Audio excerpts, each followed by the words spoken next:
dans les podcasts du Centre d'action laïque de la province de Liège, les podcasts qui donnent la parole à des citoyens qui veulent défendre la solidarité ou la font vivre au quotidien.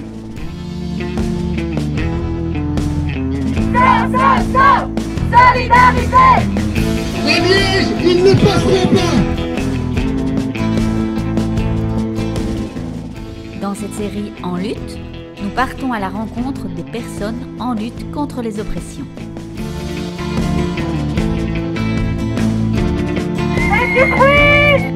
Alors, on va faire la deuxième. Camarades, merci de votre présence. Ne sous-estimons pas le pouvoir de la force. J'arrive toujours trop tard.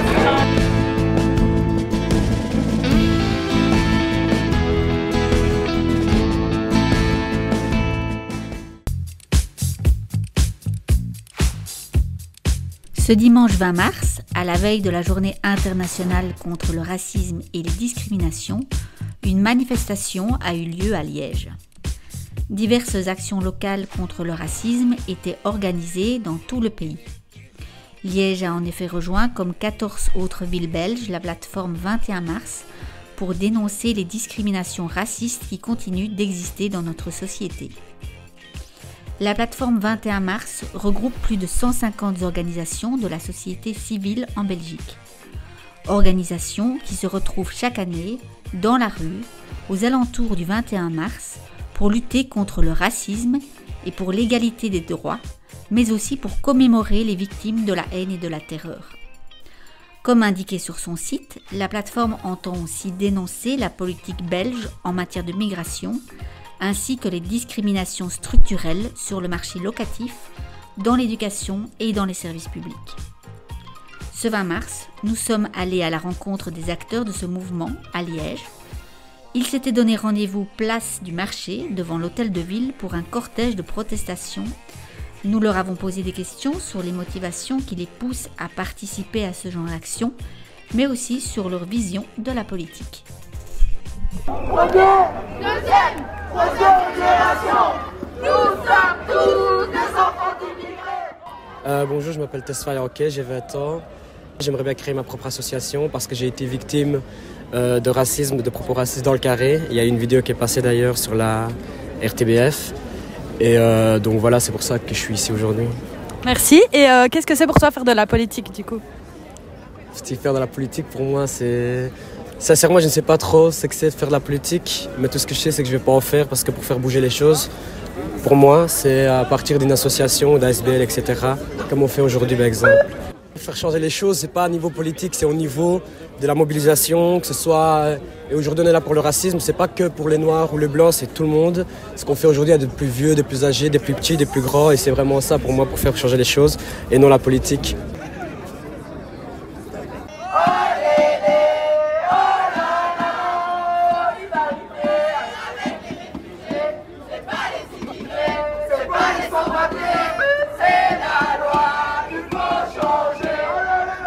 Donc je m'appelle Christine, j'ai 22 ans. Comme justement je fais partie de la minorité en question, j'ai toujours voulu faire en sorte que mes droits soient mis en avant parce que c'est les droits que tout le monde mérite. Donc je voulais faire en sorte que mes droits soient respectés et voilà quoi. Qu'est-ce que c'est pour toi faire de la politique ? Alors, faire de la politique, c'est apprendre des choses tous les jours, c'est découvrir des nouvelles choses et évoluer au fur et à mesure. Et alors, montrer que dans le pays, on a aussi notre voix et que cette voix a de l'importance.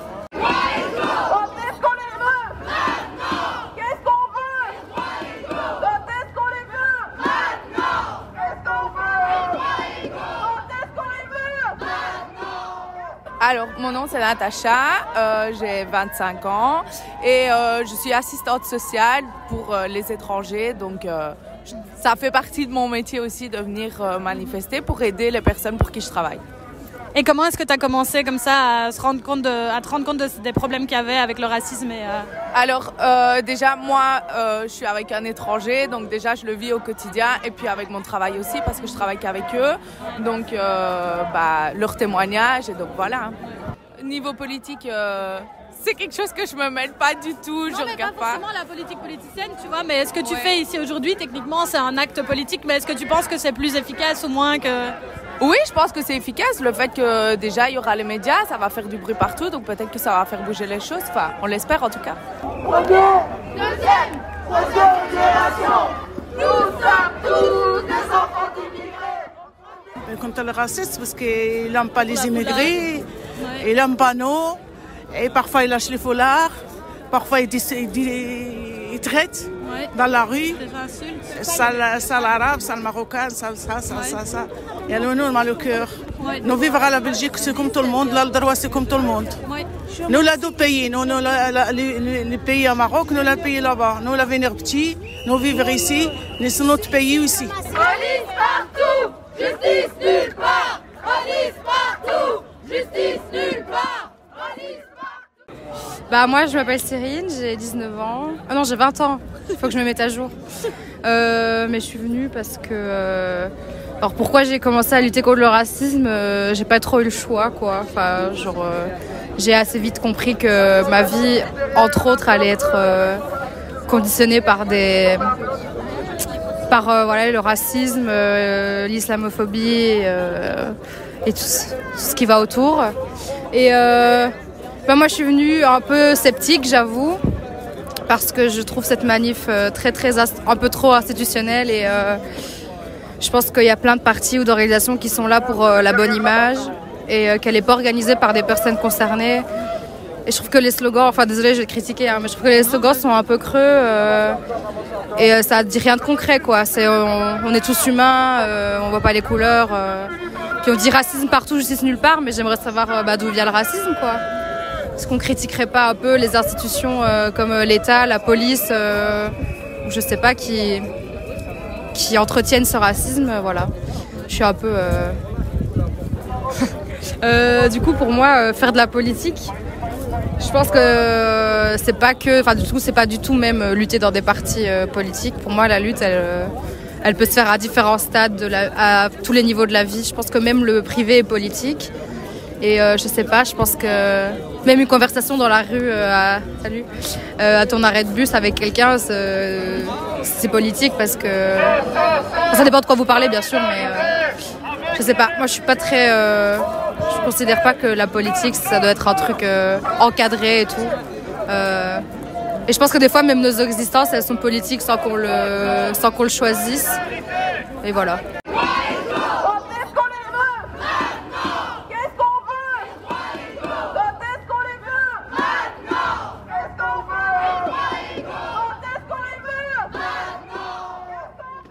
Alors bonjour, moi je m'appelle Idriss Dauphin, je suis gilet jaune depuis 3 ans, moi c'est important pour moi de manifester contre le racisme parce que l'augmentation du racisme ne fait que augmenter au fur et à mesure des années et il faut stopper ces idéologies d'extrême droite.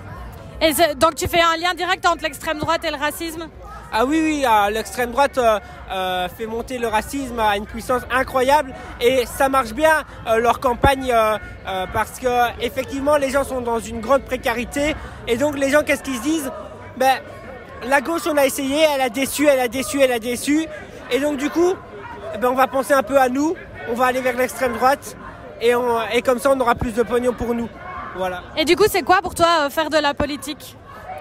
Alors faire de la politique, c'est par exemple ce que je fais là maintenant, manifester contre le racisme. C'est par exemple ce que je fais avec les Gilets jaunes pour plus de justice sociale. Mais c'est aussi donner une opinion pour moi, voilà.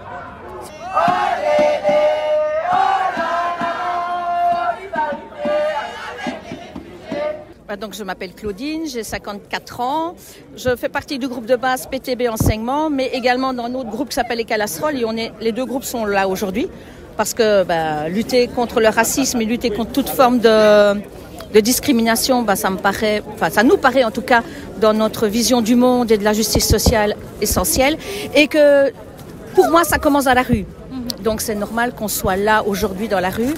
Et je ne sais pas ce que je peux dire d'autre, si ce n'est que moi j'attends qu'une chose, c'est que ça prenne de l'ampleur et que la rue, c'est peut-être pas suffisant. Il va peut-être falloir passer à une vitesse supérieure en plus de la rue. Voilà. J'ai un peu de mal, moi, au niveau des partis politiques, et je suis plutôt ce qu'on pourrait appeler une anarchiste, mais À un moment donné, je pense qu'il faut que ça s'organise parce que là, vraiment, c'est trop, ça devient vraiment difficile. Pas que le racisme, tout ce qui se passe actuellement. Donc, je pense que pour lutter et que ce soit constructif et que ça remonte, il faut s'organiser un minimum et un groupe de base de militants. Pour moi, c'est essentiel. Il faut que ça passe par là. Il faut que ça passe par une organisation. Voilà. Merci d'avoir écouté cet épisode des podcasts En lutte. Dans notre prochain épisode, nous nous rendrons dans un autre lieu engagé de la ville de Liège. Si vous avez apprécié écouter la vie des gens comme vous et nous sur la politique et les combats qui les passionnent, vous trouverez d'autres épisodes sur les pages Spotify, Facebook, YouTube du Centre d'action laïque de la province de Liège ou encore sur le site de l'exposition En lutte, histoire d'émancipation. N'hésitez pas à découvrir notre autre série, Petite histoire de grande valeur, qui donne la parole à des personnes qui font vivre la solidarité dans leur quotidien. En attendant le prochain épisode, on vous laisse avec une phrase du sociologue Pierre Bourdieu. L'histoire sociale nous enseigne qu'il n'y a pas de politique sociale sans un mouvement social capable de l'imposer.